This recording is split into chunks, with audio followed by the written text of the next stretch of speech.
Howdy everyone. This is my first YouTube video I'm about to post. You know, I pride myself in being a very rounded person. God has blessed me to survive the streets of Chicago and among other things, drug addiction. God has blessed me to, testament atop of testimony. But what I want to share today is the state of our country. All these things that's starting to become relevant again that we hadn't necessarily gotten past it, but at least we didn't have to deal with people being bold enough to say certain things or treat a certain way, or even the police situation. Everything has just gone back to the 70s pretty much, to 60s actually. Donald Trump and his supporters has always felt the way they feel. It's just that Donald Trump has given them the green light to say it's okay to be this way, to say these things and mistreat people, even do mass shootings. It's really has gotten ridiculous. Churches are being burned again, being shot up. All these things had pretty much didn't come to a complete stop, but it's a rare thing to hear about churches being burned or people being shot at churches. Now you got people getting shot up at supermarkets and superstores and concerts. And it isn't because of a scuffle. It's because some lone person listened to the rhetoric of Donald Trump and the MAGA Republican Party and decided to come out here and try to rid the country of the bad blood that Donald Trump saying is poisoning the nation. Poisoning the nation. Last time I checked, it was King George that was poisoning this nation, which caused us to have a revolution to get out from under the tyranny of King George. That's factual. Then we had the Civil War. What was that about? Oh, well, I want to keep my damn slaves. Why would you want to keep the slaves? Maybe because you don't want to do the work yourself. You didn't develop the skills to do these various things because you were born into having money and having slaves. So you never knew what a hard day's work was. To a slave owner, a hard day's work was having to beat a slave. That was a hard day's work for a slave owner. Other than that, the slaves did all the work. And then after slavery, they wanted to expand the country, build the railroads, and they used cheap labor through, the ancient Chinese secret. Yeah. Chinese men was all over the United States partaking in building the railroad. Because you know why? We wasn't privy to how to do these things correctly because China kind of been building tracks for quite some time, way before us. That's why they have rail systems, and their transportation system is state of the art, second to none, because they've been doing it forever. Finding out smart ways to move people and product. This is what they do. And they shared their technology with us and built tracks and got treated and disowned and segregated. And the reason why we have Chinatowns everywhere is because they were segregated. It's because they wanted to do that. They wanted the American dream. At the same time, hold on to some of their culture. But unfortunately, that's not what happened. They was able to hold on to their culture, but they said keep that crap in one little area called Chinatown.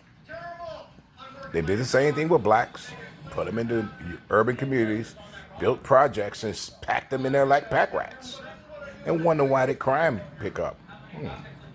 You kind of made them living hostages to whatever chaos that's going to erupt from, being around a bunch of broken people. Chinatown isn't peach and cream like people think it is. The triads and different Asian gangs, it's very real. So they're living hostages as well. They pay tributes to the gangs and all this stuff in order to function their businesses. All this stuff is real. Extortion, all that stuff still is very much real. And as far as the migrants goes, all of us are migrants. Except that if you're not a certain migrant, when you come in, you're not put in a situation that Mexicans or Asians or Africans or anyone else is put into, because when the Irish or the Italians or the Russians come over as migrants, they're not taking the sort of jobs that other migrants have to offer them, because a lot of them jump right into the mob action, extortion situations, sex trafficking. I mean, these are the people that's partaking that type of stuff. And who are they snatching up? The minorities. Because they're prostitute. They might be a prostitute or just homeless or just a docile type person wasn't paying attention and got snatched up. This is what's going on, not just in America, but worldwide. And people like Donald Trump, the one percenters, they don't give a damn about us, because we're the ones that's paying the taxes. We're the ones that's keeping America and the world afloat, the middle class. We pay more taxes than big corporations, because big corporations get these tax breaks and loopholes and find ways not to pay taxes.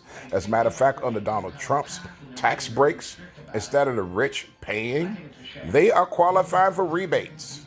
Yeah, one percenters getting a fucking tax return. Yes, I said fucking. That's so ridiculous, it makes zero sense. How can a person be a billionaire and get money back when people like us pay into the taxes all the time?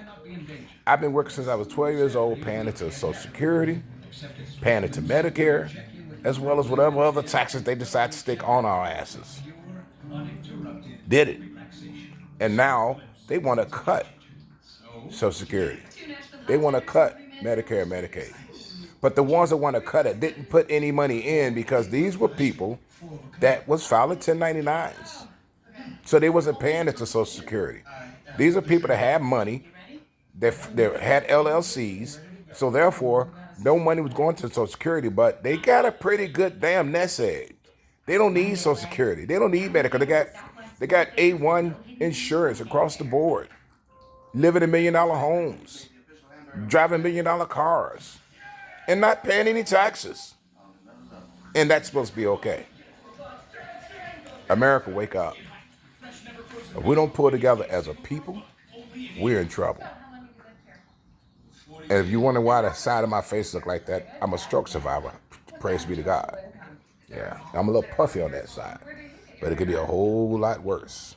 A heart attack and 2 stroke survivors, as a matter of fact. But I just need America to wake up. Let your conscience be your guide, not your feelings. My mama has always told me, it's not about how I feel, it's about what's right. And so I always try to do what's right regardless of how I feel. And that's what America needs to do right now when it comes time to vote. Do what's right. It's going to go according to how you feel. Now, Donald Trump may have a lot of people angry, but he also has excited a lot of people, because they talking about this militia crap. They talking about civil war. Let me give you guys a little warning about this Civil War talk. When the Civil War happened, blacks were slaves, and they allowed certain blacks to go ahead and partake in the war for their freedom. You don't have a bunch of docile black people anymore. You don't have a lot of black people running around that don't have firearms at home.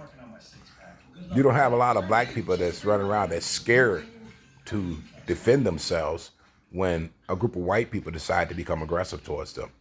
This stuff don't exist anymore. A civil war is the last thing that you guys want. Number one, it's the wrong thing to do. But number two, it is only probably, if you're going to go percentage amongst the whites, it's only probably about 20% white people that's actually racist. The other 80% is not racist. The average white person is not racist. They may have ideals. They may have stereotypical things they have to battle against because they never lived or been around certain type of black people, so they get nervous when they're around them. That don't make them racist. That make them cautious. And guess what? When I get around them, I get cautious too. When I'm in the hood around a bunch of ghetto-ass people, shit, I pay attention. I put my head on a swivel because I'm not about to become a statistic. It's that simple. It has nothing to do with skin color. Because I'm the same way when I go into white neighborhoods and I notice that I'm around some people that may respond to my skin color, I be ready to defend myself against any and all predators. And even to the point I will protect someone because I can't stand bullies or gangbangers. This makes no sense. Now, I didn't say gangs because some gangs, they operate pretty smooth. They ain't about all that nonsense. At least the gangs I grew up with. Gangs today, they just a bunch of ignorant ass dudes. It's all about reputation and it's just stupid. You know, it's okay to protect your neighborhood, but it's not okay to attack people because of what they're wearing, or color that they're wearing, or the direction of their hat, or because they're not from your neighborhood. That's all freaking nonsense. 'Cause we don't own the streets. Even we own the house we live in, we don't own the streets. So that nonsense needs to stop on both sides of the fence. The people in the suburbs and white neighborhoods will get mad when a person is able to afford to move in their neighborhood. They want to terrorize them and run them out their neighborhood. No, stay your ass in your own house and mind your fucking business. And just be grateful that that person was able to afford to move there. That means the American dream is still alive. But instead, you think the American dream is only made for certain people. Certain people didn't build this country. All of us did. So all of us deserve the American dream. All of us. No exclusions. I think that's about all I got to say for now. But God bless everyone. I hope and pray that I get some decent feedback because we really do need to hold ourselves accountable for this nonsense that's taking place in this country we call America.